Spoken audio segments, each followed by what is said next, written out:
For this build I'm using mainly two materials, 30 by 30 aluminum square tubing and 3D printed fittings. It's a bit of an experiment, I wanted to try something different, so I designed everything in Fusion 360. And since I have a full 3D model, I already know all the exact dimensions of the tubing I need, so let's get started cutting.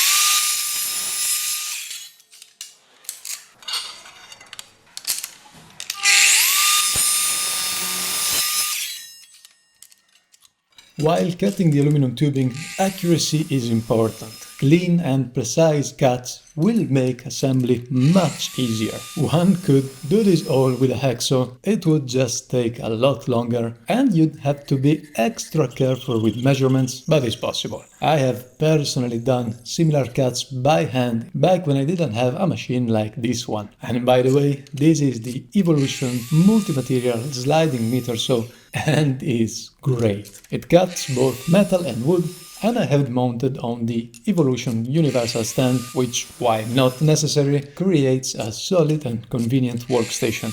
The miter saw really makes this kind of process effortless and honestly pretty fun. If you're interested, I'll leave a link to it in the description along with a discount code.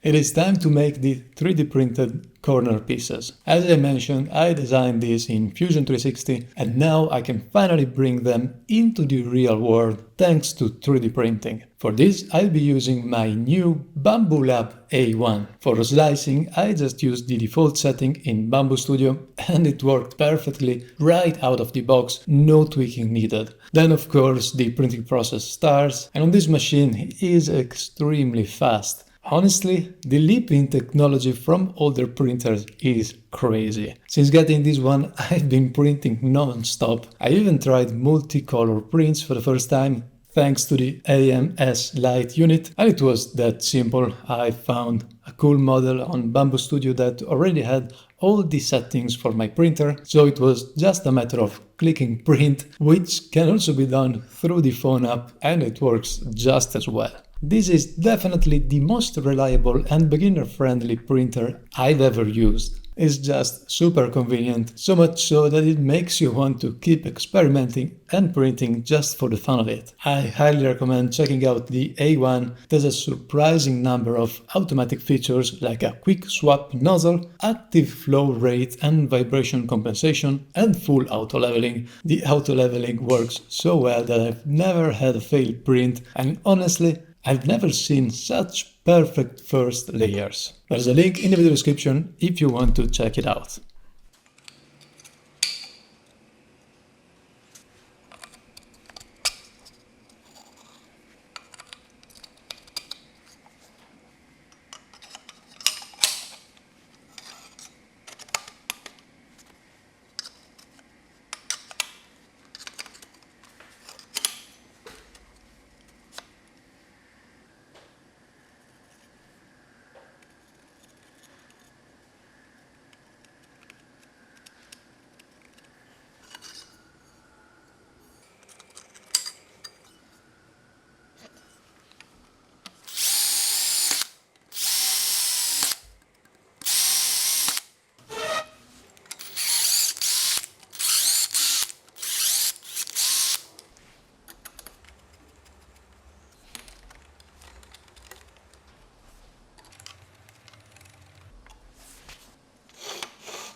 Ooh.